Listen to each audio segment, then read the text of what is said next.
All right, I think we're live. So I'm going to go ahead and get started.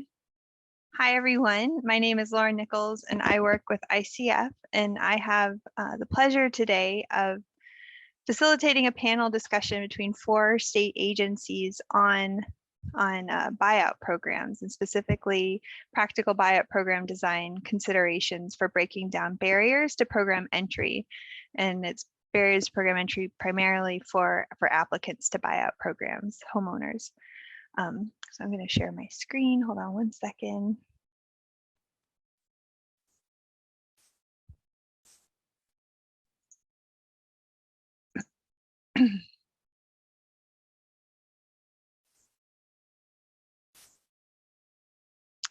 All right, so today what we're going to discuss, and as you probably all read in the abstract, just make sure I'm not on mute. Hold on a second, sorry. Okay, good deal. Oh, goodness.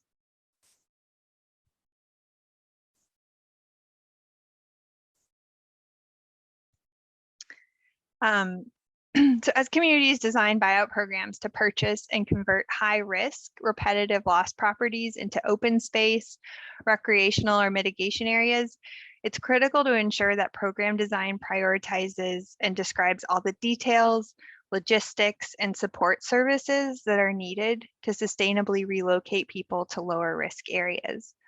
So although buyout programs are typically offered as voluntary programs for willing participants, in reality, the process of moving is expensive, it's time consuming, often legally challenging and financially confusing, all of which can create distrust and ultimately serve as barrier to entry to a buyout program.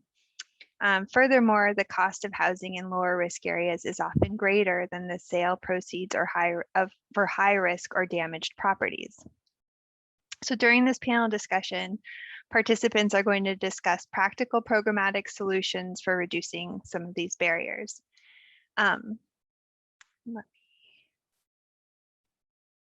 Up first, we're going to hear from Maggie Battaglin, who, sorry, hold on one second. All right. So we're going to hear from North Carolina, the Louisiana Office of Community Development, Pennsylvania, and Iowa. And I'll be introducing everybody before each of their sessions. And so, but you're going to get, an overview from these 4 states and kind of, an understanding from different geographies across the country. But up first, we're going to hear from Maggie Battaglin, who is the Strategic Buyout Program Manager for the North Carolina Office of Recovery and Resiliency, or NCORE for short. So prior to being the buyout manager in North Carolina in NCORE, Maggie was a hazard mitigation specialist at the North Carolina Emergency Management for the North Carolina Emergency Management Agency.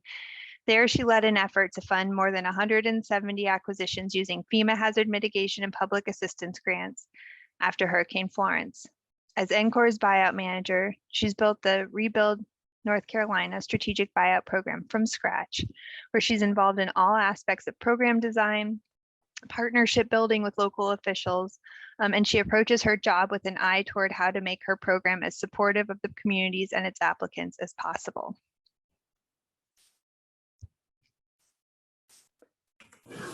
Oh, Maggie, I'm sorry. Hold on one second. No worries. We have had our fair share of tech struggles today, for sure. Yes.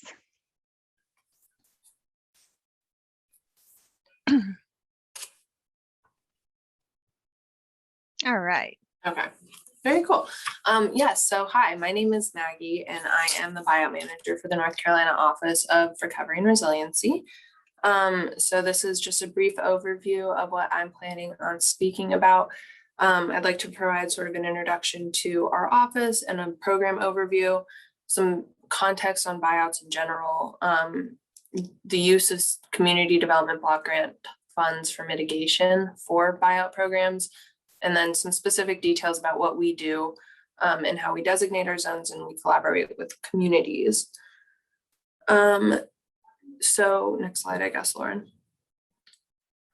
So the North Carolina Office of Recovery and Resiliency is a relatively new office. We manage over $1 billion in COVID recovery, but then also in disaster recovery. We were established in 2018 after Hurricane Florence to streamline state recovery programs. We are predominantly funded from HUD community development block grants, which serve as a last resort to meet unmet disaster recovery needs for North Carolinians. They were impacted by Hurricane Matthew in 2016, and then also Hurricane Florence in 2018. We also have a small dedicated resiliency staff that are charged with implementing the Governor Cooper's Executive Order 80, which provides clear direction to make the state of North Carolina more resilient. NCORE implements its community development block grants through the Rebuild NC programs, which provide a comprehensive disaster recovery assistance program for applicants who have exhausted all other disaster response and recovery resources available to them. We have programs for housing development and infrastructure, but our two largest programs are the Homeowner Recovery Program, which launched an updated program initiative in June of 2020, and the Strategic Buyout Program, which is the program I manage, and first launched in January of 2020. The Strategic Buyout Program is fully funded by the CDBG Mitigation grant and has been designed to address and mitigate long-term risks to life and property, and is still accepting applications currently. So the program works to permanently reduce risk to life and property of North Carolina residents through a voluntary acquisition program and demolition. The program also demolishes those properties. We've launched our program in 13 areas across 5 different counties in Eastern North Carolina that were predominantly affected by Hurricane Matthew. There are just shy of 1,200 eligible properties for the program, and we are in the process currently of gearing up to expand our program to areas more along the coast that were more significantly impacted by Hurricane Florence. Overall, our program has a budget of over $180 million. So as Lauren referenced in her introduction, buyouts can be a really complex process. They can be voluntary or they can be involuntary, and they can have different types of deed restrictions placed on them. CDBG-DR delineates between the term buyout and acquisition. So this program, a buyout program, does have a very restrictive deed restriction placed on it after it's been purchased, which really limits future development opportunities. But CDBG funded acquisitions do allow for limited redevelopment. So the benefits of buyout programs in general are that they restore natural functions to the floodplain, they protect the surrounding built community, and they also increase green space in urban areas and can provide a lot of amenities that way for the community.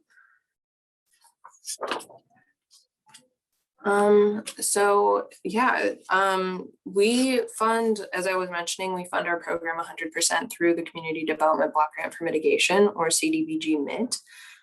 So the Federal Register from August of 2019, which is a portion of it is shown on the screen now, defines mitigation as activities that increase resilience to disaster and reduce or eliminate long-term risks of loss of life, injury, and damage to and loss of property, and suffering and hardship by lessening the impact of future disasters.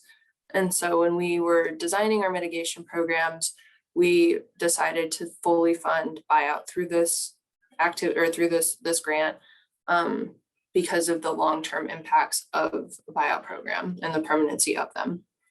Next slide.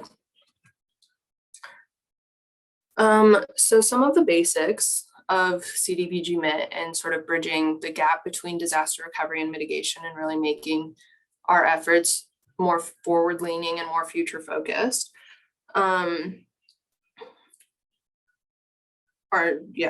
So when we launched this program, we were funded by the CDBG-DR grant, which is a little more restrictive and not as forward-leaning.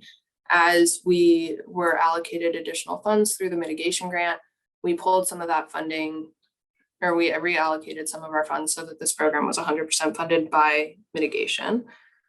And so this is a relatively new form of assistance, which is available from HUD and allows greater flexibility in program design and administration. North Carolina is in a position where we have had 2 catastrophic hurricanes in the last 5 years and more than half a dozen smaller declared disasters. The associated influx of funding has required us to become more forward-looking, and because of the CDBG-MIT grant, we get to do exactly that. This MIT grant builds connections to hazard mitigation plans, as well as planning efforts led either in-house or by other local, state, and federal partners. We've been very intentional in our program design and policy writing to ensure that we're forward-looking and trying to mitigate against future impacts rather than responding to the direct impacts of recent storms. The mitigation grant allows us the flexibility to do this and allows us as the grantee, and it also allows us as the grantee to place a considerable emphasis on engaging with local communities throughout the process by ways of the Citizen Advisory Committee and also requirements to have various public meetings. So to us, the buyout program serves as a bridge between recovery and mitigation. Our CDBG-MIT funds provide a vehicle to expand our buyout activities into areas with a high risk of disaster, of future flooding, that don't necessarily fit into the more restrictive definitions of CDBG-DR buyout areas. We have more flexibility to accommodate broader areas with demonstrated and predicted storm-related hazards, and using MIT funds to foster great opportunities for us as grantees to unify efforts and data, and to maximize the funding available to the state.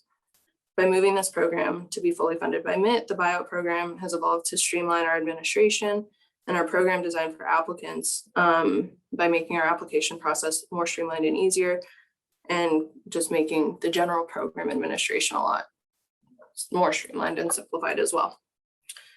Yeah, next slide. So our program is very targeted in that we've identified 13 buyout zones across the state of North Carolina. This slide shows a map of one of them in the town of Lumberton in southern North Carolina. And so we use the term buyout zones publicly, but sort of in policy and in our action plans, we use the HUD phrase, disaster risk reduction areas, or DRRAs. We think that using the term buyout zones is a little more approachable, a little less bureaucratic, but we use these zones to identify where properties are eligible or which properties are eligible to apply for the program. We have learned a lot of important lessons since launching in the over the last 18 months or so. One of them being just the importance and the crucial nature of genuine community engagement, really getting buy-in from property owners themselves, from important people locally, including faith leaders or other prominent local figures and elected officials and local government officials, has been really, really important in making sure that we're targeting areas where the program is most likely to be successful. And so we've gone through our launch process that we used for Matthew and have changed some things so that when we launch this later this year in our Florence affected areas, it's a much more collaborative process between the state and local governments. Next slide.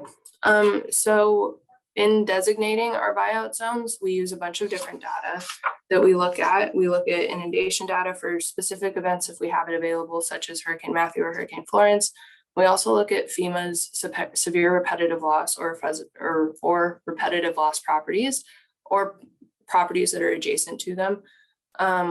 That data point specifically does require somebody to have flood insurance. And so we look at it as an indicator that this area does flood, not necessarily looking to specific properties.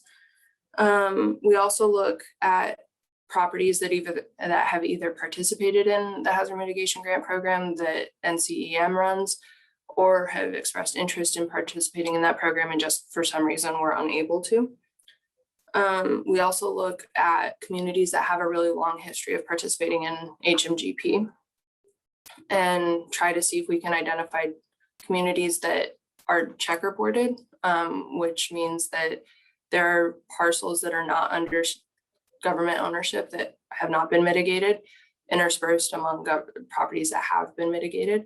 And so we look through and see if there are any of those last remaining structures that would like to participate to lead to a cohesive area of mitigated properties. We also engage with local governments to find areas that they might know to be locally flood prone that for whatever reason just isn't showing up in our data, to see if we can assist with buyouts in those areas. And importantly for our grant, we do look at income data on the census tract level. And that's because this being a HUD grant, we do have to focus a significant portion of our funding towards low to moderate income areas. Next slide. And so our buyout zones have been really helpful because we've been able to expand out a little bit from the floodplain, and we've been able to do some buyouts in areas that are adjacent to the floodplain or outside of it entirely, which other programs have more difficulty doing. And this allows us really to implement our mitigation goals and our strategies from the state in a more cohesive way. We try to be really, really intentional about where we're launching these programs, so that we are creating the longest lasting impact by focusing on the most vulnerable areas. And, you know, just to sort of reiterate, one of the takeaways that we've really learned recently has been that it's just incredibly critical to have really, really solid community engagement.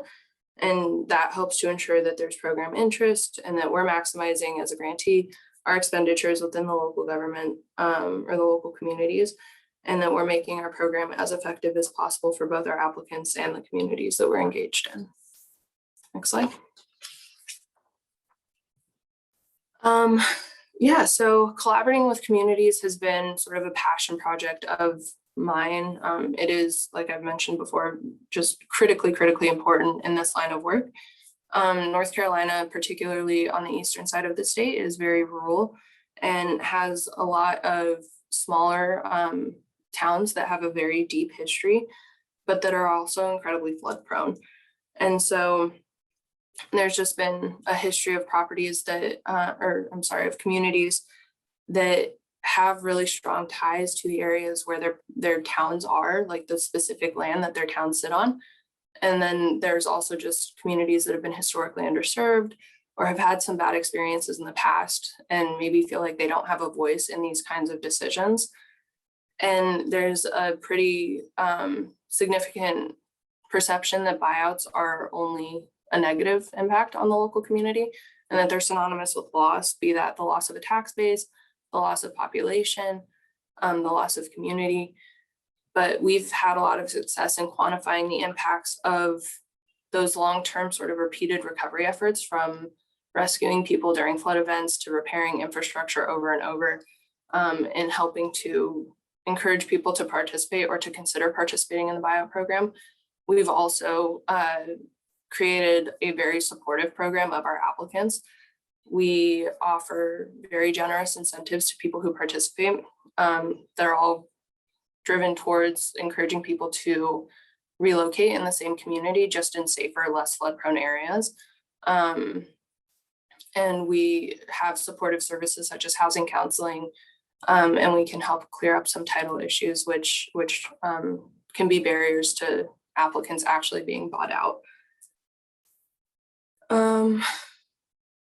Yeah, next slide. So Princeville in particular is one community that we do a lot of work in, and it's a community that I've worked really closely with over the last 4 or 5 years. So it is the oldest town in the United States that was chartered by Blacks. It was founded in 1865 in a low-lying area on the banks along the Tar River, which is across from another small town, the county seat of Tarboro.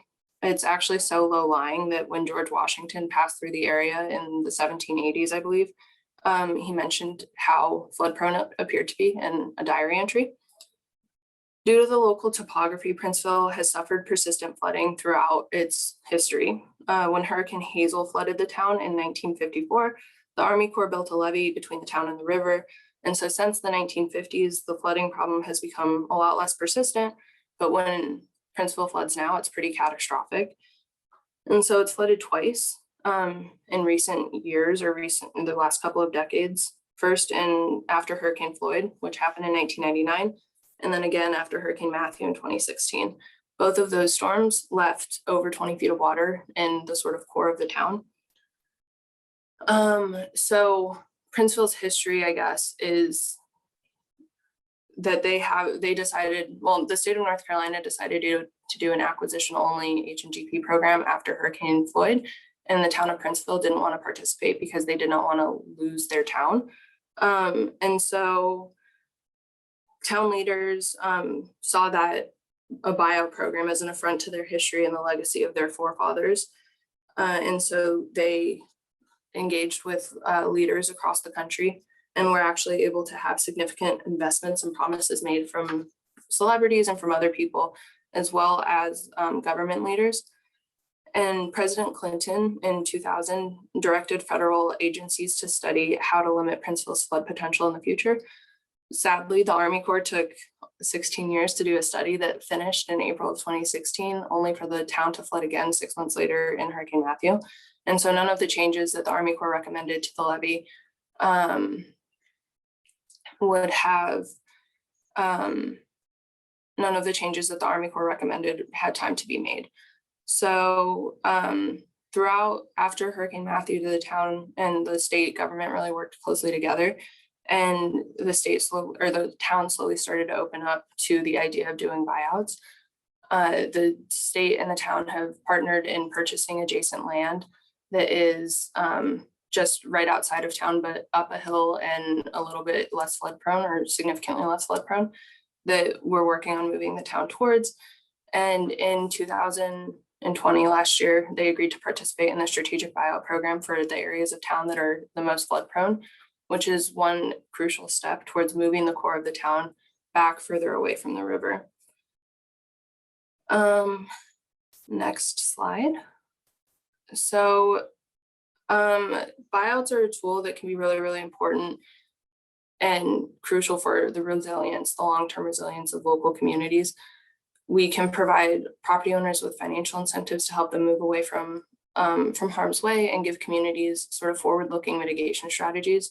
I really try to focus in my conversations with local governments on making these small towns, especially, somewhere that people want to live, somewhere that people feel safe. And so these kinds of incentives and other support that our program offers can help make that happen. And, it's really important, like I've been saying, just to really make sure that you're engaging with communities and either defining where you're doing buyouts, creating realistic expectations, and just supporting local staff who have that firsthand experience of their community and what's going on, and where it floods or who's likely to participate.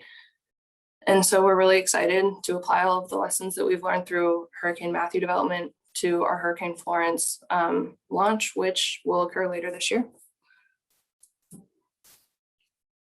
But that's what I've got. I did see a question come through now. Should I answer that, or should I hold till the end? Let's go ahead and hold questions till the end. Okay. And also, in case if we do get a lot of questions that we're unable to answer, we can definitely follow up and connect folks with the panelists, after the session, if that's helpful too.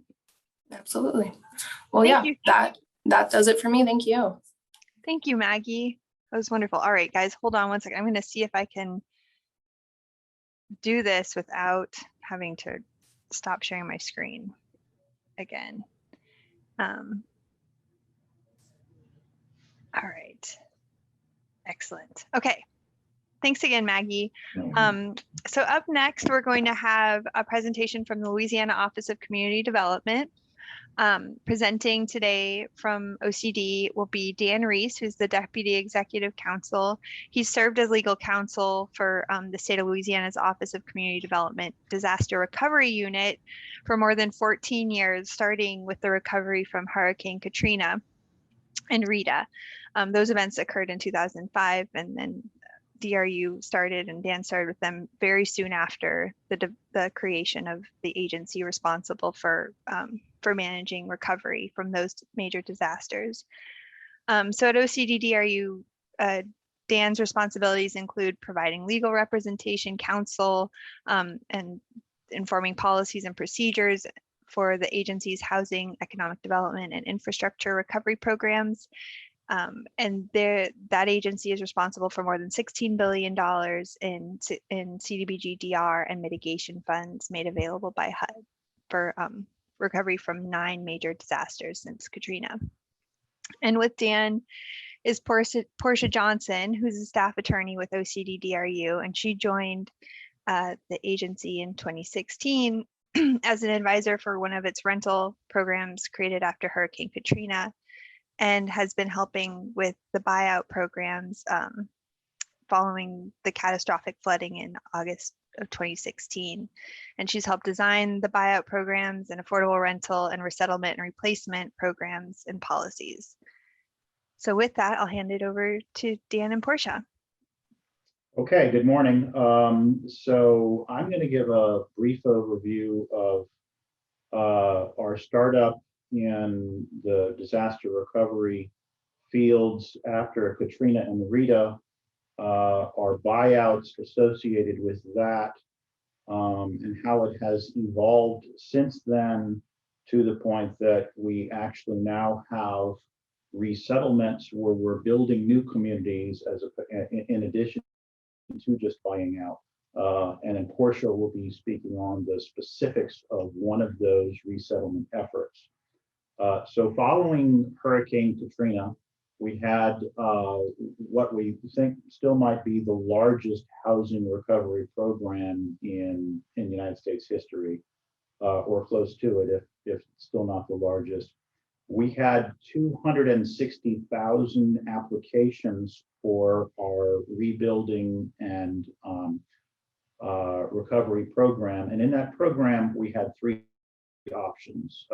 Well, two main options. One was to go ahead and repair your home, or to, if you know, if it was best situated for the household, for them to sell the home to a nonprofit created by the state and to relocate elsewhere. So in that program, we actually acquired over 8,000 properties, but it was not a traditional buyout program because it was not focused on an area that needed mitigation against future disaster. This was more driven by the household's individual needs. But what that program did bring to light or emphasize was the obstacles to participating in a buyout program because of primarily generational title issues. You have, and it's not an urban or a rural issue. This was across the state, and your private real estate practitioners have run into these same problems just in the sale or refinancing of properties. And that is generational title issues of folks that have primarily for economic reasons or lack of knowledge have not gone through succession processes. So you might have title in property that dates back, 3 or 4 generations, and the property's just been handed down. So in our recovery program, on the rebuilding side, on the repair side, we were able to make accommodations for it.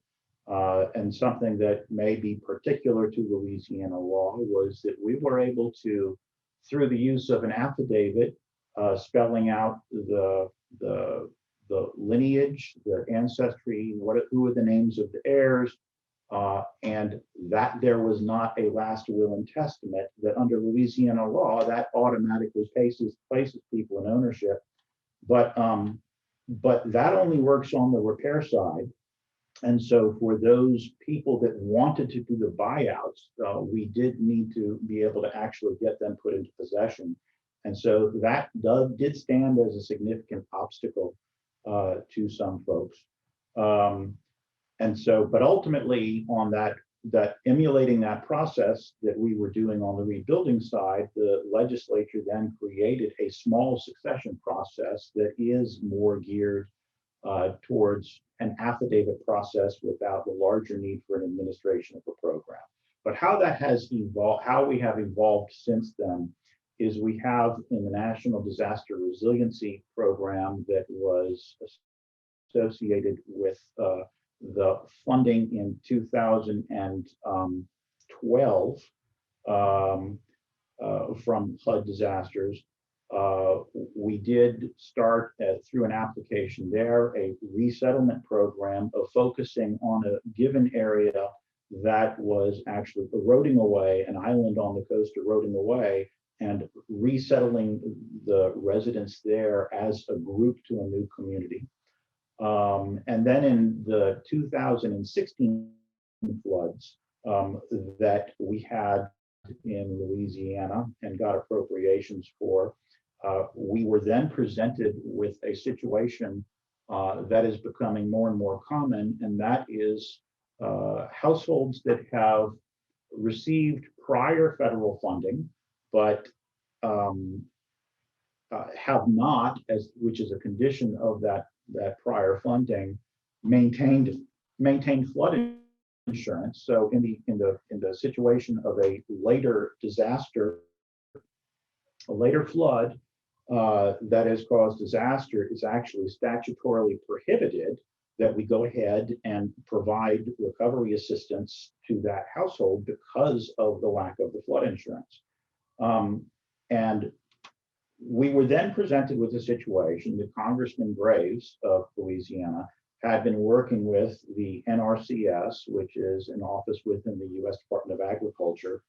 And that agency, that office's mission is to, and it has primarily been farmland previously, or undeveloped land, of restoring land back to wetlands conditions. And so what they did in after the 2016 floods is there is one community that has flooded approximately 18 times since it was built in the 1960s. That community is, we believe, based on our information, we believe it is 100% Black households, and most of them have received prior flood assistance from the federal government, and most of them did not have flood insurance. So as a result of the 2016 floods, we were actually prohibited from assisting most of them in rebuilding. But what Congressman Graves' approach to NRCS was to expand beyond restoring farmland and look at acquiring this subdivision. The limitation that NRCS has in approaching a neighborhood like that, like this one, is that it can only pay the pre-storm value of the property, which at least they can pay the pre-storm value and not the damage, the value of the property in its current state. But also it needs 100% participation of the household, of the properties in the target area, because it's part of its mission to restore it to wetlands. So they approached us to see whether we could assist. And we did have a concern about the fact of the lack of the flood insurance and the statutory prohibition, but working with HUD, we did reach the point that yes, we can assist in a buyout program where we are providing the additional assistance necessary to relocate to safer land. And the reason that additional element is important is if we're just doing a buyout for the fair market value of a property that has been flooded 18 times in 30 years, the household's not going to be receiving the means to relocate to a safer area. So through the use of CDBG disaster recovery funds, we're able to provide that additional assistance.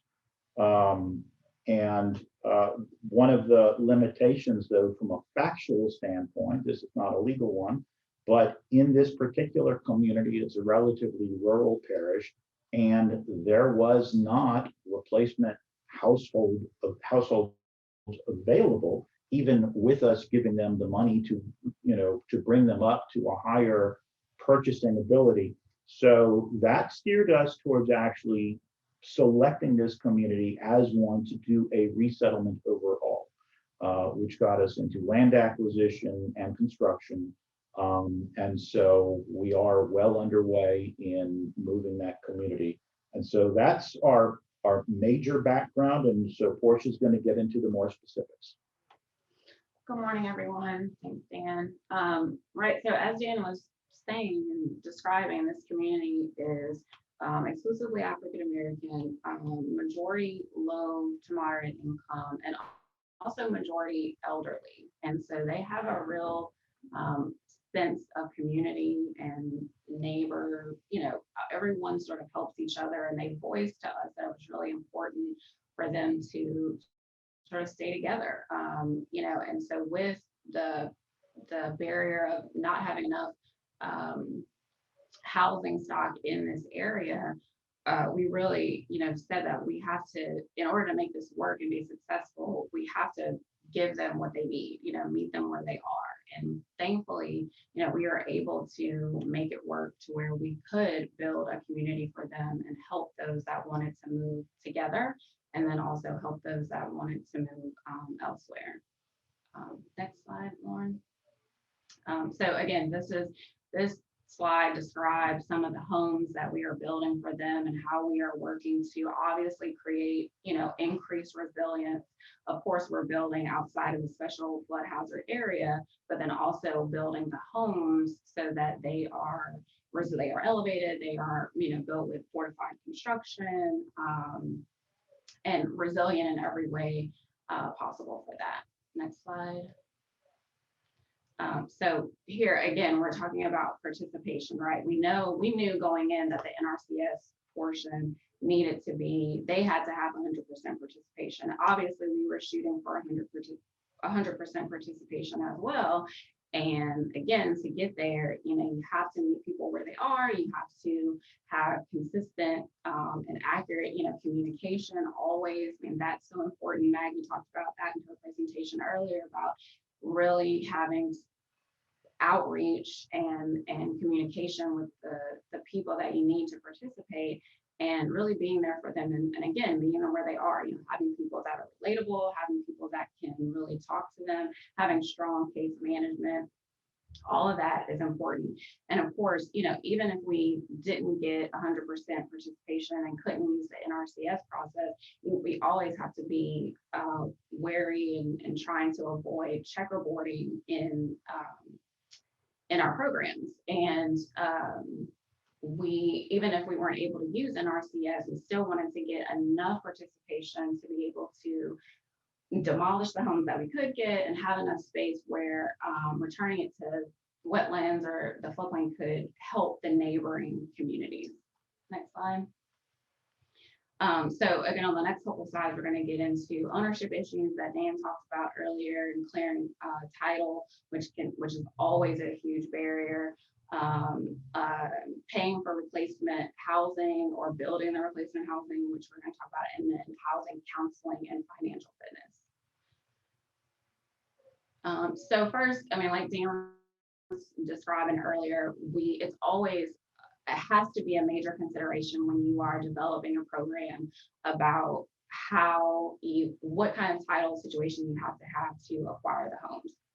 Most likely you're going to need clear title, right? And you have to consider, especially in a neighborhood like the one we're talking about, where it is elderly and homes have been passed down through generations and it's low income, and they just may not have had the means or the funds to even go through, or even have the knowledge to know that they needed to go through these processes in order to do any sort of transaction with the property. And so when you're considering a buyout program like this and the budget that you always have to consider being able to provide attorneys and other resources to help the people that you are trying to move clear their titles. If we have one firm that's helping us with this project, and it's so important. We wouldn't have had even 90% participation if we had, even 10% participation if we could not provide this service for them. So it's always important. It's always, helping them understand how the law works and getting them through it. And to that point, having a firm that specializes in this type of stuff and can really get out there and meet the people, again, meeting them where they are. It's so important. I keep saying it, but you have to consider the community and the type of people that you're working with and what's going to work for them. Next.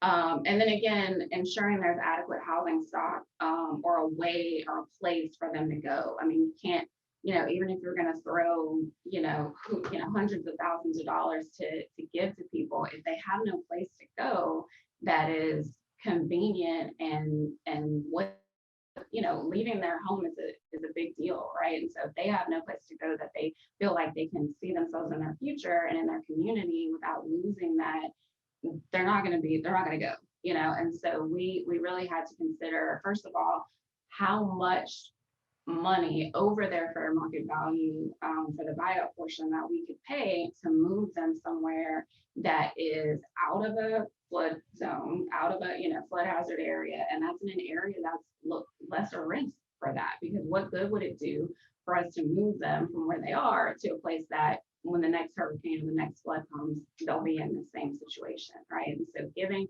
part of our program was housing incentives for the folks who could not or did not want to move into the community that we were building, that they could go and move somewhere safer in their same community or in the same parish, but not with the community that we were building. And again, community engagement is just so important. I mean, when you're designing this program and you have your policies and you have your team, it's so important that everyone be on the same page and understand what the goals are, what the awards are, and getting out there and giving people accurate information. It's so hard to come back from misperceptions or rumors that get out, and then you have people that are upset and don't, it's just so hard to come back from that and gain trust with the community and to move forward without extra problems.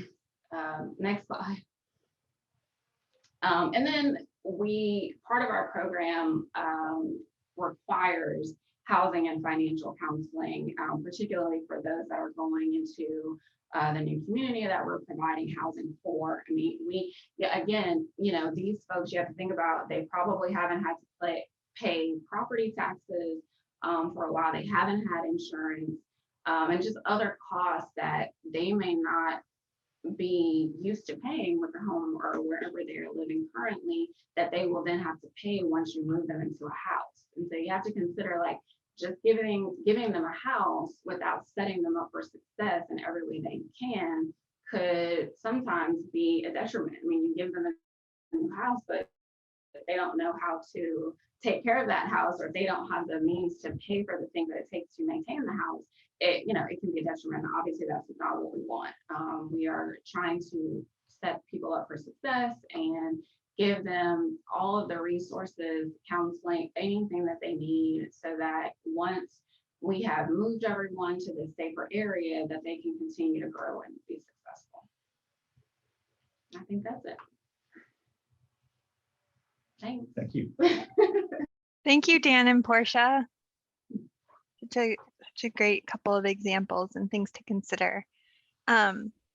So with that, we're going to move on to a presentation from Pennsylvania, and there are two agencies who are sharing a presentation here.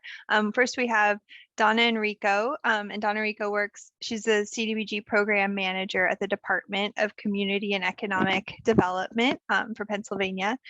And she's held various roles there, covering a range of HUD-funded programs. And in her current position, she oversees the state's annual CDBG program, neighborhood stabilization, 2 allocations of DR funds, the CARES Act funds, Recovery Housing Program funds, and Appalachian Regional Commission funds for infrastructure. And then joining Donna will be Tom Hughes, who's the State Hazard Mitigation Officer with PEMA. And he is in the Insurance and Resilient Communities Office at PEMA. He's responsible for all of FEMA hazard mitigation assistance grants and projects passing through the state to the local and state agencies, and oversight of all 67 hazard mitigation plans and disaster resilient university plans. He works with Donna's office, the Department of Community and Economic Development, and Community Block Grant DR fund buyout programs, and the state's disaster recovery planning through the state long-term recovery task force as well. So with that, I will hand this over to you guys to take it away. Thank you, Lauren, and good morning, everyone. This is Donna Enrico, and Tom and I are going to take you back a little bit in time because our buyout program that we designed for participation by both PEMA with hazard mitigation funds and through our office at the Department of Community and Economic Development using the Department of Housing and Urban Development's disaster recovery funds, we partnered when we were hit, when the Commonwealth of Pennsylvania was hit very hard back in 2011 by Hurricane Irene and Tropical Storm Lee. That was followed up about 12 months later with funding we received from Superstorm Sandy. Many of the properties that we entertained in the buyout program were hit with both of those storms.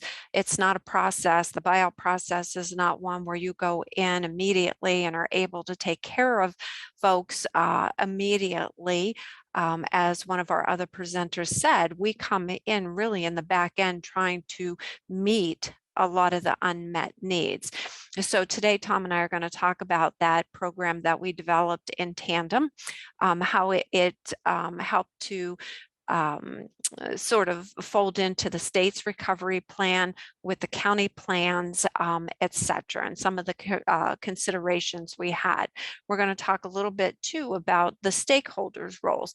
It wasn't just the staff of the Department of Community and Economic Development or the folks over at the Pennsylvania Emergency Management Agency who had big roles in this process, but our units of local government who became our subrecipients were really key stakeholders into helping us make sure that the program was a success.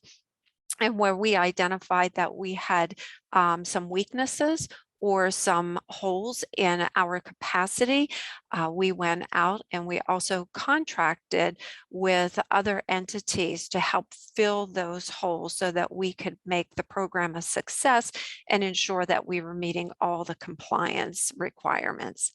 Next slide, please. So some of our program objectives in the buyout program, obviously our first and foremost was to prevent future loss in life of property, of loss of life and property due to these natural disasters. Pennsylvania has a lot of waterways, and a lot of the properties that were targeted were those repetitive and severe repetitive loss properties. We also wanted to provide funding for previously identified mitigation measures that would benefit these disaster areas. And we wanted to also try to implement our state, county, and the local hazard mitigation and recovery plans. Through these storms, and we can go to the next slide, please. The storms that hit in 2011, as I said, we received 2 allocations, 27 million in the first allocation, and then after Superstorm Sandy, the Commonwealth received another $29 million. These funds had to comply with all of the rules and regulations through the Department of Housing and Urban Development, and 36 counties in Pennsylvania were impacted. So it was a very broad area that we had to look at. The housing that was impacted was very significant. And in addition to those 36 counties where the money could be used, 80% of each of those funding allocations had to be targeted in counties of Bradford, Columbia, Dauphin, Luzerne, and Wyoming. And pretty much most of the buyouts that we undertook were done in Bradford, Wyoming, Dauphin counties. Those were they weren't the only counties, but those were our most impacted ones.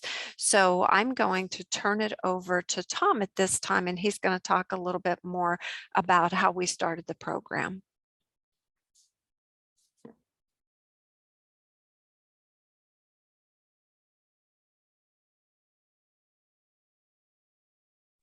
Tom Hughes, State Hazard Mitigation Officer with the Pennsylvania Emergency Management Agency. Just on that last slide, brought back memories of the homeowners that after we had done the closing, they had, they had done the walkthrough and there's stuff that was missing from it. So, if you get appraised pre-flood event value, taxpayers are paying for that. So we made them bring back a lot of stuff that was in that house that they thought they could go ahead and harvest without our consent. Just on this buyout program here, 8.5 million went through various communities. Again, voluntary acquisitions. We're going to demo the properties, deed restrict them, as was talked about. We have to comply with 44 CFR 60.3 floodplain management, and then also 44 CFR Part 80.1, dealing with making sure we do every 3 years that the properties that have been vacated by structures now need to be monitored. We did need some extensions. The process was a little slower than the FEMA process, and there's reasons for that.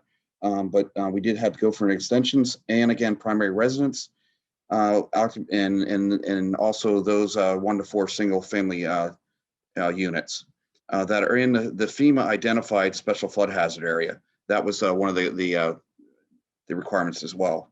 And I can tell you one of the lessons learned too that was mentioned before, I think, by North Carolina about the repetitive loss and severe repetitive loss properties, that are designated by FEMA. We did have some, a community that was bumped by low to moderate income, and that was a new thing for me. Next slide. Barriers, 75% comes from the FEMA programs for, like the flood mitigation assistance, even the pre-disaster mitigation that now is the Building Resilient Infrastructure in Communities grant program and the Hazard Mitigation grant program. So, there's a 25% cost share.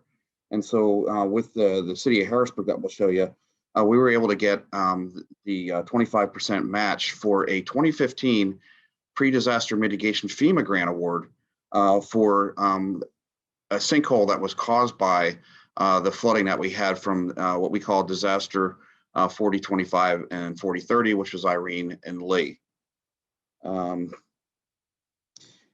Next slide.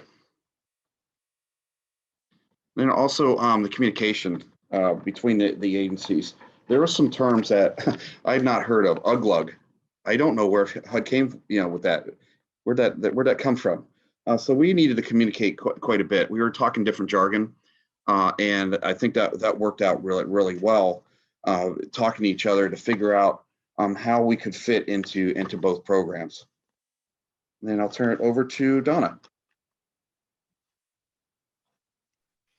Thank you, Tom. And I'm going to ask to go back to the last slide, one thing, because I think what Tom did is he glossed over that while he just made it sound like it was really easy for us to communicate, one of the things from the HUD perspective is we're coming in late. We have all this compliance requirements. We go a little bit slower. And as you could tell, Tom is on his way to getting this project done. And at every step I would have to come back in and say, but Tom, we have to take care of this before we can move to this. So while we say communicate early and often and have these regular meetings and status update, it was critical because FEMA, with the FEMA funds, typically they go in, they take care of things, and they are out because that is their mission.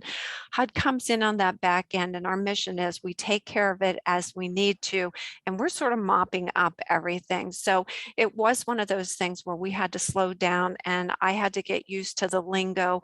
And, Tom always refers to these storms that we dealt with as 4025 and 4030.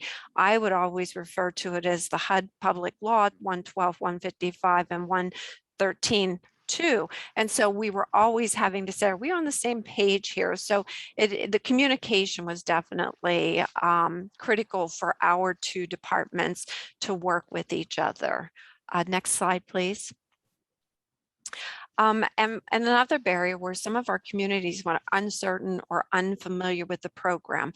While Tom's shop used some other federal dollars to go in and do limited buyouts, the communities that we were dealing with had never dealt with federal dollars before. So one of the things that we found that really worked was engaging these local champions and the impacted home or property owners in the community.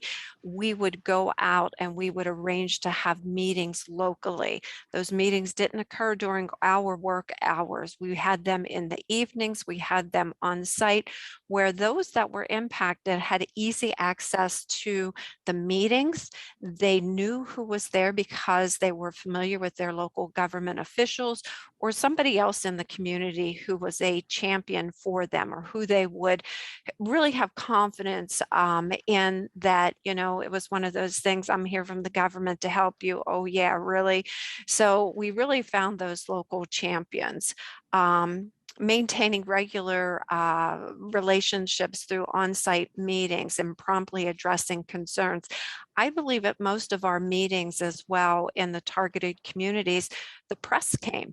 We did not keep the press out. We had the press. We tried to use them as one of our local champions to make sure that people understood what our goals were, what their responsibilities were in the local communities, and what assistance they were going to be provided to take advantage of the buyout program.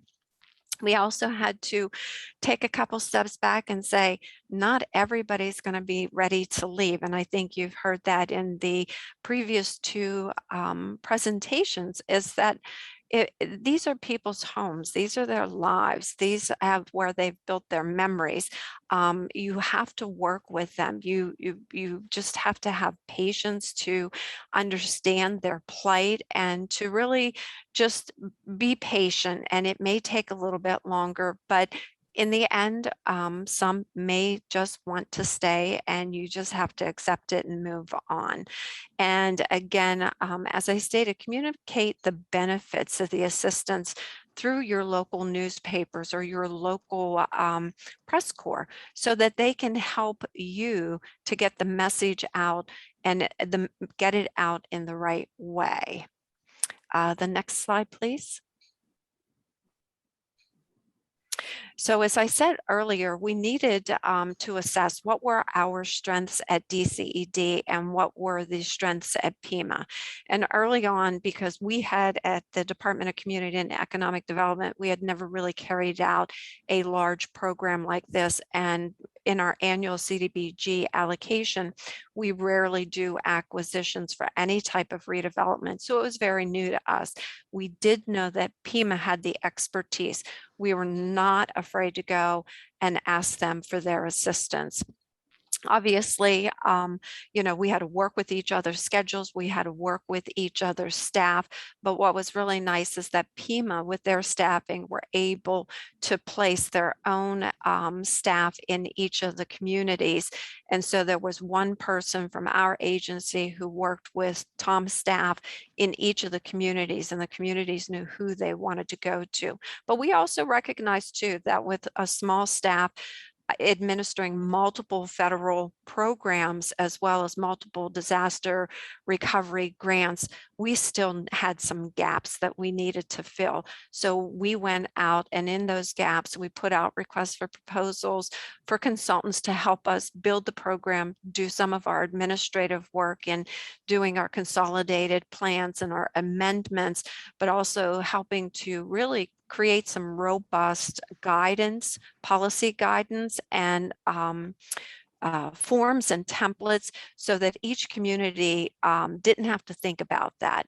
We were providing that so that we could get the program going and running. Next slide. And I think, Tom, that this is yours, or do you want me to take it? Yeah, I think you had this one and I have the next one. Yeah. All righty. So I'll just continue on, is that these programs, as we have stated and you have heard, they are complicated. There are lots of rules, there's timing, there's documentation, there's all these different stakeholders and entities that we have to work with. Embrace the use of technology. In some of our projects, including one that we're going to show you, we had drone flyovers so that we could see the project area, so you can get a feel for what it looked like before and after. It gives you some information to work with that you won't necessarily see on the ground.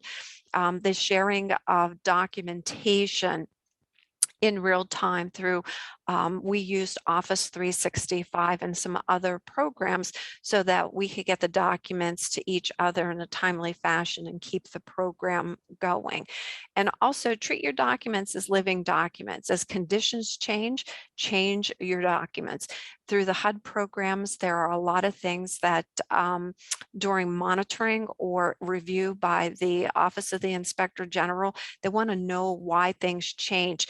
Always have the documentation there, support it by putting memos in the file, and bring your policies and procedures up to date as you go through, so that you can show that you met the intent and your policies and procedures were followed.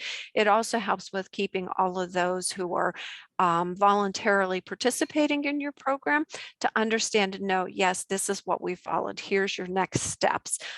It just makes it easier. And now I'll turn it back over to you, Tom. Alrighty. The other thing that we noticed, sitting in my chair as the what they call us the schmoes. I don't know, came up with that name, but State Hazard Mitigation Officer. I had to look. In 2009, I became the schmo here for the Commonwealth, and noticed that FEMA had walked away from a 1999 kind of playbook they had for the Hazard Mitigation Grant Program. So we actually had put one together for this large disaster. I had over 70 some projects under the Hazard Mitigation Grant Program to actually bring in additional folks to primarily change them, train them to be a project officer. So I had limited term, and we also have a program called an annuitant program, where we can bring in those that have retired from the state for up to 90 days in support of a disaster. So primarily put that book together, but then realized that, hey, there wasn't anything out there like that for this HUD CDBG-DR program, buyout program. So, as I stated before, FEMA calls it acquisition. I don't know, maybe they think it's kinder or gentler, but then I had to, there was no buyout, and get used to calling this program a buyout. And so we put together a book that would cover both our needs and also the HUD requirements. So as you can see there, the forms that we had 38 forms that we needed, for the various projects for each project. Next slide. And then, each, as was mentioned, each subrecipient was assigned a FEMA program manager, program officer, project officer, but DCD was the lead, and we would keep in contact with them. We also had a resource account that was set up that if there were questions that the folks that we met with could, any time of day, some of these are wearing double, triple, quadruple hats in their communities, that they could then get back to us. And it's just like, open space there, on the top photo. And then below, we had some that we were running close to the period of performance, wanted to show that we had the houses down. But again, we didn't sign off on that property until we could see that the seeding and grading and no, large rocks or anything, so they can be maintained properly. Next slide. So we do inspections in the winter. And then also, with a military background, with a lot of my folks, kind of we're looking at, okay, could we put together a diagram to show, our leaders, what our intent was with this program, and how they tell us what they want to do. You got to run this buyout program, but tell me how you're going to take that hill. And so we kind of, did a diagram so everybody was on the same page to move through the various projects. Next slide, please. And next slide, on this slide too, it was mentioned about open space for perpetuity, but we also for the one in the city of Harrisburg, most times we deal with the special flood hazard, that floodplain. For that one, we had to actually it was the first time that FEMA had done this, was a specific one for sinkhole. We had 53 units sitting over a large sinkhole. And so we want to make sure that, that stays open space, but had to lock it in for, that type of topography. And then, transfer of property goes to those governmental organizations. So we need to make sure that they're well aware of what the monitoring requirements are, and that it's deed restricted. We cannot have another structure built over a high risk area. And I'll turn it over to you, Donna. Thank you, Tom. So one of the things we also had to look at in our communities was the Uniform Relocation Act, which provides protections for homeowners and tenants, the renters in any units. As you've heard previously, it is a process to go through. You want to make sure that the homeowners are properly compensated for the properties that they're voluntarily turning over to now be open space. And so we did the same thing that you heard before in Louisiana. We had purchased at prior disaster value. So we gave them the fair market value of their property prior to the disaster. Tenants in some of our communities, they're considered involuntarily displaced tenants.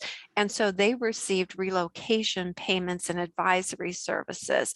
The advisory services included assisting them looking and locating comparable rental units, making sure that they received timely payments for their relocation, and that their payments, some of them both on the homeowner side and the tenant side, had been used for equity to purchase homes, new homes in different parts of the community, or to purchase their first homes and to become a homeowner.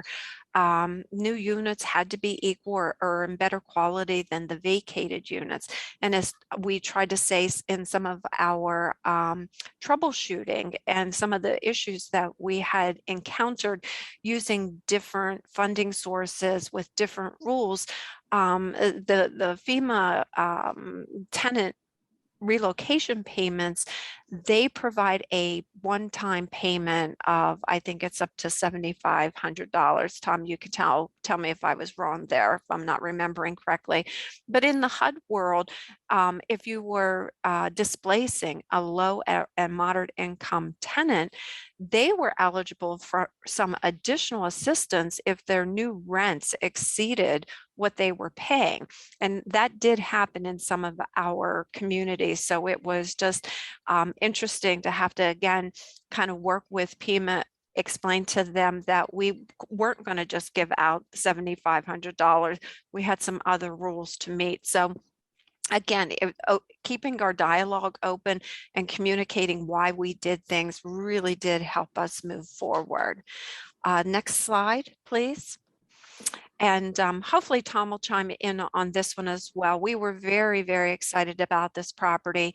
This was the site of the 53 units that were sitting on an active sinkhole that really became evident during the Hurricane Irene and Tropical Storm Lee events. And if you look at the upper sort of left-hand corner, the homes that are there were all attached single families.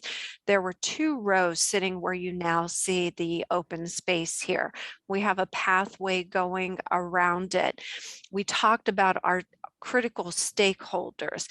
If you look in the upper right-hand corner, you'll see a sort of red building over there. That happened to be a local church. And that pastor and his wife graciously opened up that church for all of our meetings. It was within walking distance. All the homeowners and tenants felt very safe coming into that facility. You know, the local government officials were there at every meeting, and we were very open and thankful that that pastor and his wife became one of our champions to really address any concerns as well, sort of on the social level for this community. In this particular block group, wanted to provide you with some statistics that we were dealing with. The block group as a whole was 92.54% low and moderate income, according to the American Community Survey data. 78% of the folks living in this block group were minority, 31% Hispanic. So again, with the Hispanic population, all the materials, all the meetings. We had to have interpreters available because there were some folks who were predominantly Spanish speaking, and we had to give them the same information and opportunities and access to the information as everyone else. And we just want to point out is that while it may really look neat that that walking path came around there, and it's pretty much green now, this was a year or two ago, but the pathway was built in the area that is not the active sinkhole. So we actually went around it, but it proved to be a very nice project. We have got everyone relocated or moved out. And we too experienced some of the issues with not landlords, but homeowners through divorces. It's really sticky to try to acquire properties that are still in the hands of both folks when they've gone through a divorce. We had folks who had actually left the country. So, trying to get documentation to people who were living in a different country posed some challenges, but we were able to just stick with it and work through it and really get this project done. Tom, do you have anything to add? Yeah, just so you maybe think of that, the unoccupied unit that actually had a fire and a person was out of country. I also want to comment too on why I needed to have FEMA, look at the deed restriction, the model deed restriction for a sinkhole. I was using PDM, remember, as phase DR, but with the 25% match, I needed to make sure on that deed restriction that we were good with HUD, and that's why we had to send it to HUD as well. There was one other thing that you mentioned too, and I'm drawing a blank, but I thought I think the celebration that we had at the end too, that kind of a closure, a reflection, moment for the tenants that were actually involved in the project and all the other partners that were involved. And I think we don't do enough of that in mitigation. We don't look back, take a deep breath and go, geez, we really did something, and actually then, advertise, a success. A lot of times we're on to one project, on to the next, on to the next, on to the next. And I really appreciate that DCD had a type of reflection moment with those involved with the project. Thanks, Tom. That was an important point because it was very important for the 53 housing units where the property owners and the tenants came back to really share on that day a lot of memories from their neighborhood. Thank you.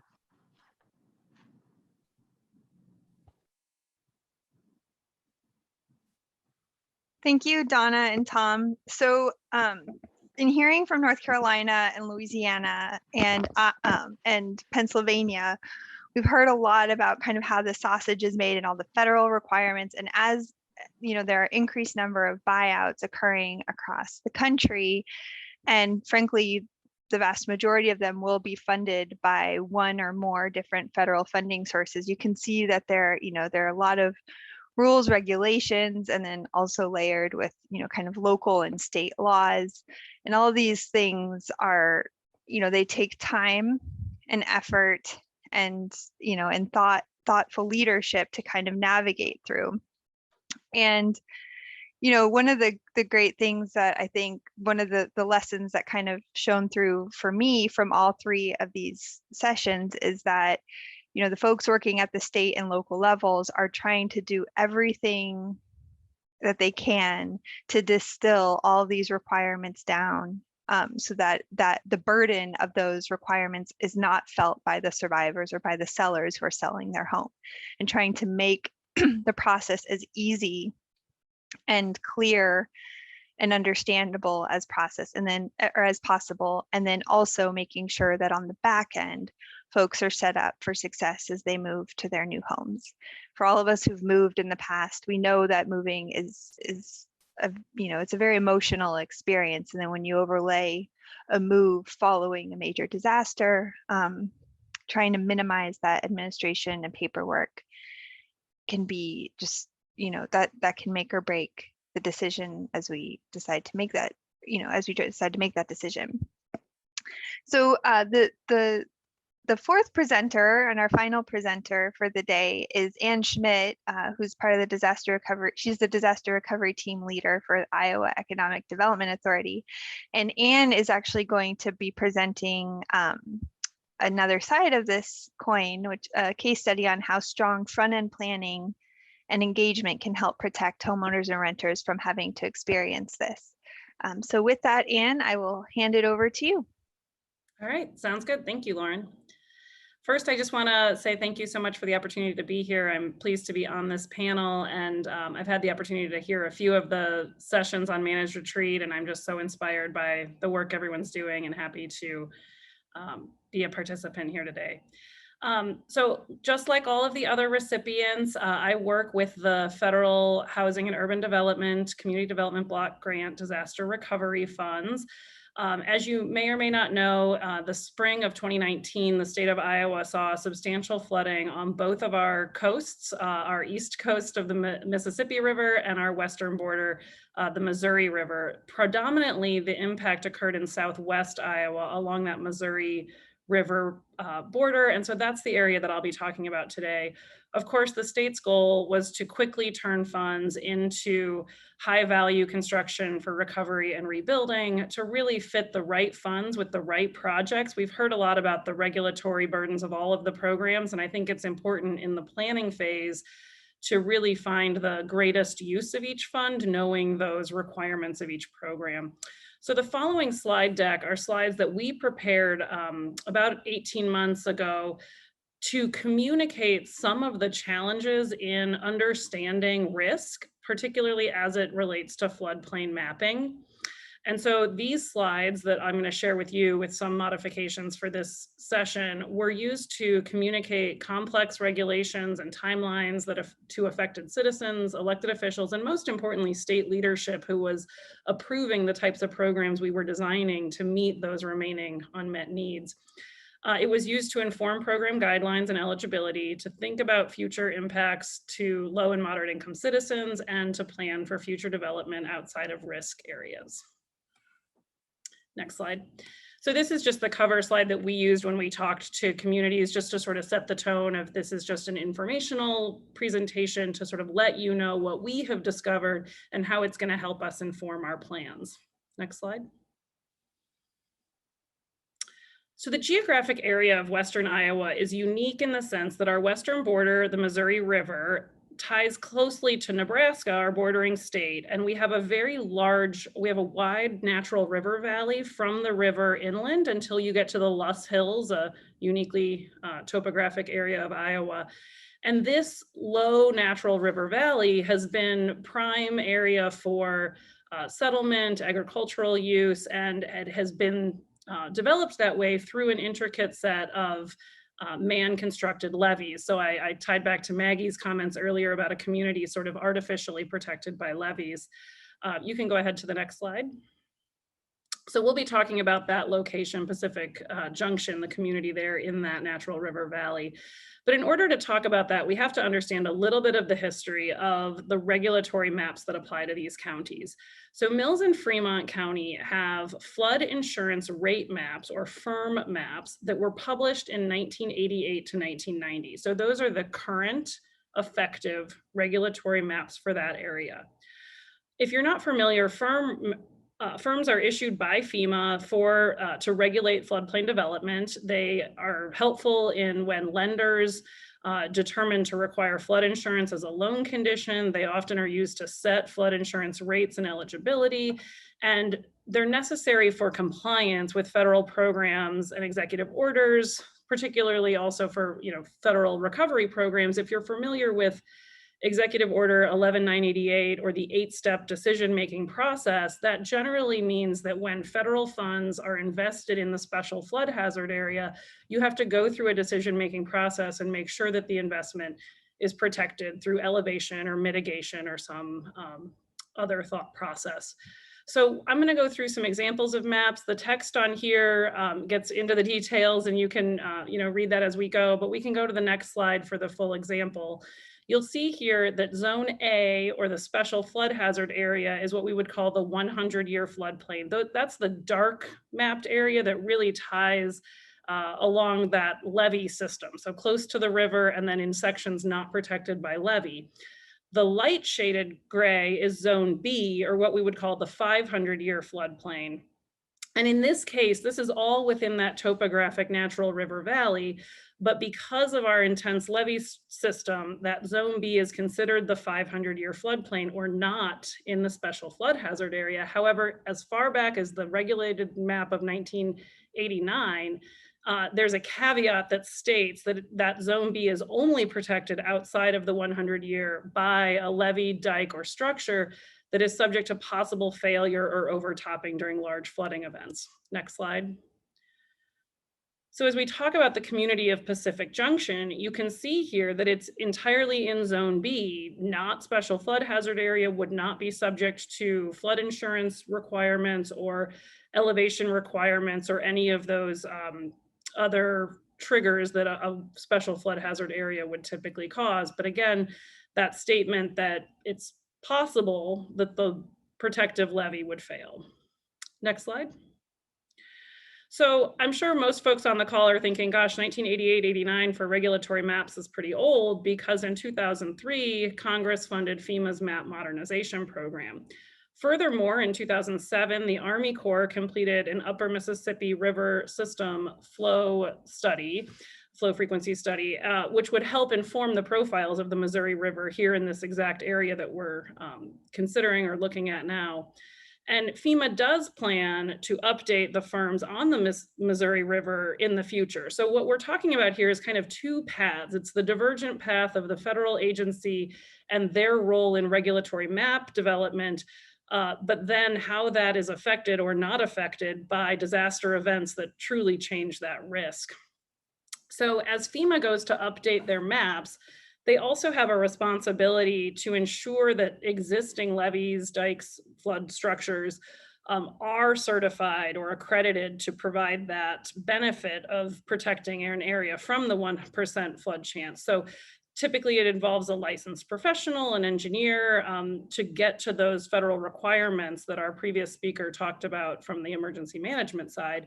And so, it is a pretty heavy lift to get through this accreditation process. Next slide.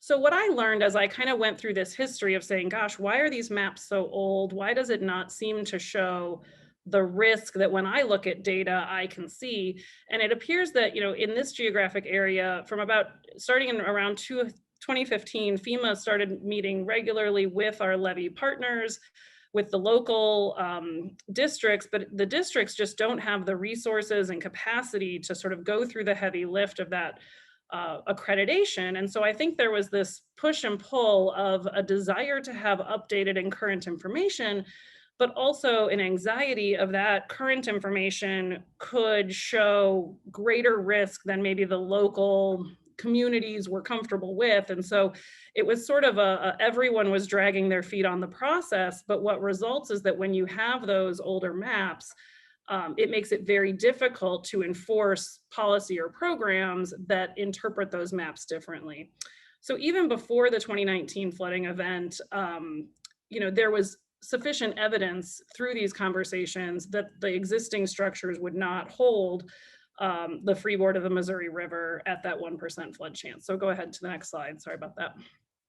So again, the kind of frustration is that as part of FEMA's map modernization process, they are going to digital firms and doing preliminary digital firms, which I think most folks would think is an opportunity to get the most current and best available data. But what we're finding is that FEMA, through their mapping process, is really stuck with the 1980s information, and they're just digitizing that. So even though it appears to the general public that these are current or newer or updated maps, you can see here that that area in orange is the same area from the 1980s map that was in light gray. So the area in orange is the 500-year, the 0.2% chance of flooding, which is not considered the special flood hazard area.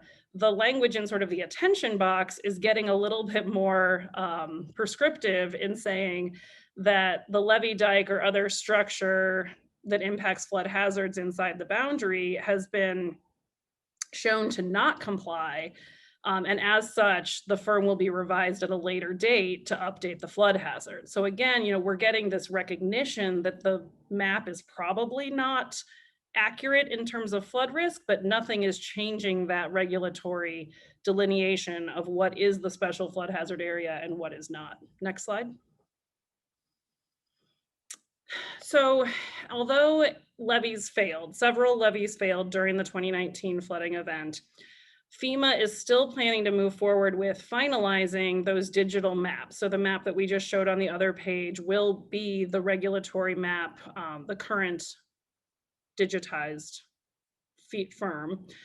And what we've been told in working with our state partners is that FEMA is planning to do this reassessment and to really look at de-accreditation of levees or reaccreditation, as the case may be, but that's not planned until sometime between 2022 and 2026. So as we face these immediate years after the 2019 disaster event, we're faced as a state with creating policies and programs that have to take into consideration both the current regulatory map and a potential or possible remapping of the area. And so, that's something that we've struggled with as we go through here. Right now, Pacific Junction is in the 500 year. It's very likely to be relocated to the 100 year. And the maps that I'll show you moving forward show that the elevation of inundation could be up to 10 feet in that area. Next slide. What I found really interesting as I went through this process with FEMA was that while they're the agency tasked with the regulatory mapping, they also run so many response and recovery programs that need to take into consideration best available data. And so our disaster event did result in direct housing, which is the benefit where FEMA can provide temporary housing, FEMA trailers, to displaced residents as a result of the disaster event. And the interesting thing is that from a normal regulatory perspective, FEMA can place those trailers anywhere outside of the special flood hazard area, which, as you saw in that map, was really anywhere within that natural river valley, because the majority of it is protected by levee on the maps. But what FEMA did is they generated what they called their levee snapshot. And in this map here, I know it's a little bit tricky to see, but that whole area in the natural river valley that's sort of a green highlighter shade, they're calling that now the 1% chance of flood, the 100-year floodplain. And so so you can see Pacific Junction down there sort of towards the bottom in the yellow box. So now that entire area in the levee snapshot is considered at risk, and they actually placed their direct housing 20 miles inland to find safe out of risk locations. So it's interesting to me that, as we're trying to figure out what are the requirements of flood insurance or parameters for rehab or reconstruction in these areas that are inundated but not mapped as special flood hazard area, and yet FEMA is able to sort of shift their interpretation of the regulatory maps to meet their program needs to do exactly what we want to do with our programs as well. Next slide. So the state of Iowa is not new to flooding. We had substantial flooding after 2008, and with those resources, we invested pretty heavily in the Iowa Flood Center's flood information system. So this is a digital modeling system that is online and can predict the impact or elevation based on different weather events. And unfortunately, this map is actually one that was generated or pulled with data pre-2019 flood. So I ran this after the fact, but if I had gone into the system before the flooding and put in 1% 100-year flood chance in Pacific Junction, it would show here the 8+ foot of inundation in that area. And the reality is that after the 19 flood and the levee failures, we had about 9 feet of water sustained for 6 to 8 weeks within that community. So you can see that our modeling was correct. And so it's a challenge now to say, what is the best tool as we look at the programs we're going to use? And even some lenders in the area are going to using our IFAS maps as the triggers for when they're going to protect their investment with flood insurance or other loan risk considerations. Next slide. So being a HUD program and really considering the impacts on our low and moderate income vulnerable populations, we really wanted to see, what will this map change do to the community and what effect will it have long term? We could come in now today and reconstruct because it's technically the 500-year floodplain, or we could do rehab and keep people in this community because it's technically the 500-year floodplain. But we know that these maps are going through this map changing, and how are we setting folks up for success? So we worked with our NFIP partners here at the state and just did a very basic, now obviously all of this is estimates only and everyone's unique insurance situation is different, but just in general, looking at a $75,000 valued home with more than one floor and no basement, if it was to obtain NFIP insurance today, it would be $337 a year because it's technically in the 500-year floodplain. So that's a pretty reasonable cost to have coverage. Now, if that same person retained insurance over the next 5 years and that FEMA mapping event occurred and changed it to a Zone X, a special flood hazard area, they would be grandfathered in because they had a policy, and it would only be $894 a year, which again is relatively reasonable when talking about the cost of flood insurance. However, that's only true if there is no lapse in coverage, no change in title, no missed month payment, no one new moving into the community. The minute you are new policy within a special flood hazard area, the cost of that insurance, as estimated by our NFIP partners, could be as high as $9,000 a year, which on the value of that home would be more than their mortgage and taxes and entirely unaffordable for these communities.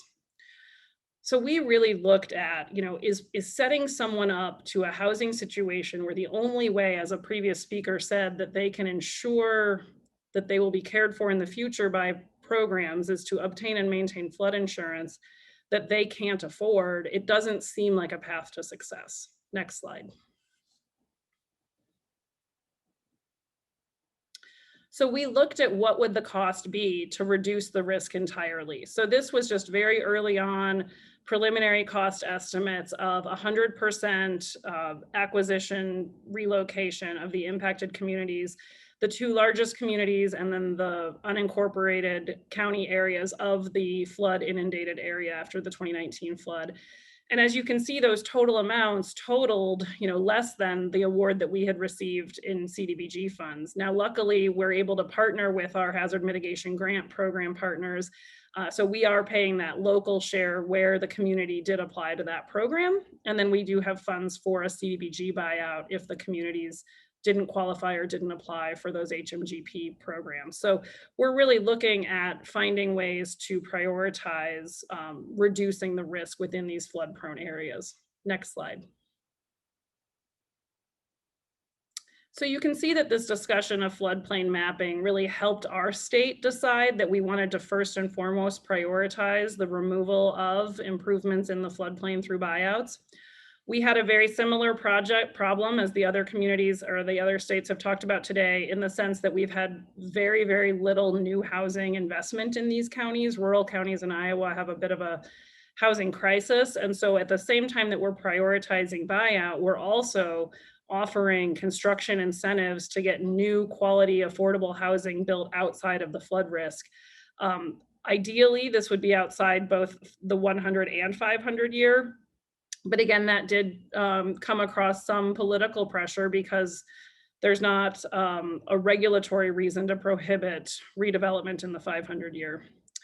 I think what we really found was that having the HUD tool to be able to define your risk reduction area, a few of the other presenters have spoken about that benefit as well, that it's not as stringent as being limited to the special flood hazard area, but being able to say that at the local level and working in coordination, city, county, state, that we've determined a risk reduction area benefits all of the participants involved.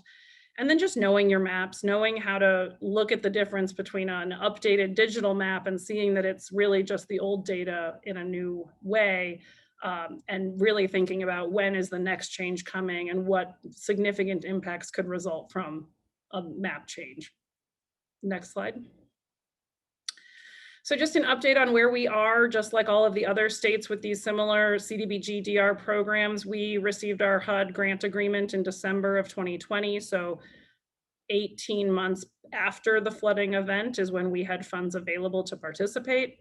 We've awarded just over 7 million to FEMA match buyouts with several more applications currently under review. We've awarded just under 10 million for the production of new housing, our first 78 housing units.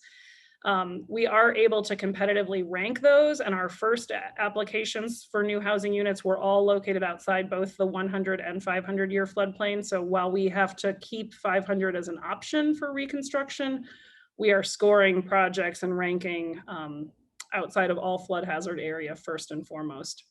We did also apply as a state, this is something kind of unique, to the Federal Economic Development Administration for a land use planning grant, which has been a really helpful process to have these communities be really engaged at the local level in what is our land and land use going to look like after a buyout goes through. And so, you know, we've had lots of public meetings and hearings and everything from, you know, planting orchards to recreational uses. So it's been really interesting to see how communities at first have a really hard time envisioning what prior residential parcels will look like to now really looking at it as an opportunity to enhance their communities. We're offering a second round of housing here shortly with a goal of 300 new housing units with these flood funds. And then just ongoing challenges, as all the other presenters have already addressed, not seeing 100% participation in buyout. You know, you do end up with a quilted effect, but really making sure that it's voluntary and that folks are having the opportunity to participate if they want to and not participate if they don't. We are still seeing private development continue despite the risk. So in Pacific Junction, that community I spoke about, that is technically in the 500 years, so there is no regulatory reason to prohibit development, except for the fact that levies have failed and the risk remains. We are seeing private redevelopment, which is hard to see because, you know, folks are profiting in the short term, but the long-term effects for those home buyers remains questionable. And then coordinating federal agencies and programs for levy accreditation is a tremendous undertaking. I've learned more about levies and levy structures in the last year. It's a big lift. And, you know, part of my thought is that had the disaster event not occurred, FEMA would have gone down the line of de-accrediting all of those levies that didn't have the resources to get themselves recertified. The disaster event, while it caused lots of levy failures, it's also put a spotlight on those levy district needs, and they are now receiving some funds. So there is a chance that because of the disaster, these levies will be hardened and made more resilient to future flooding. I guess the question is just for how long as we see that in the future. So those are all sort of the ongoing status and the challenges of our programs. Thank you for the time.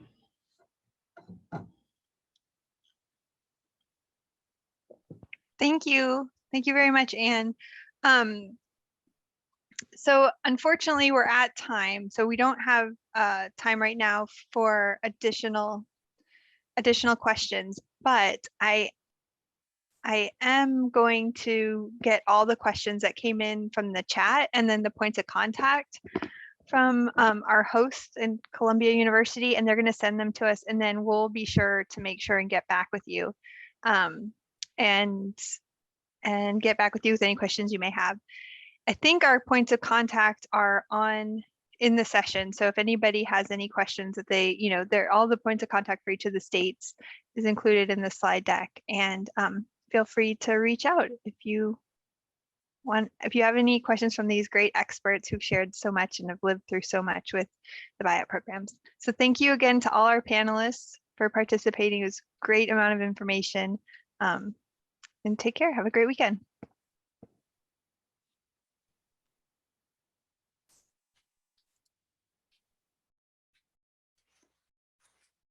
We were like a half an hour.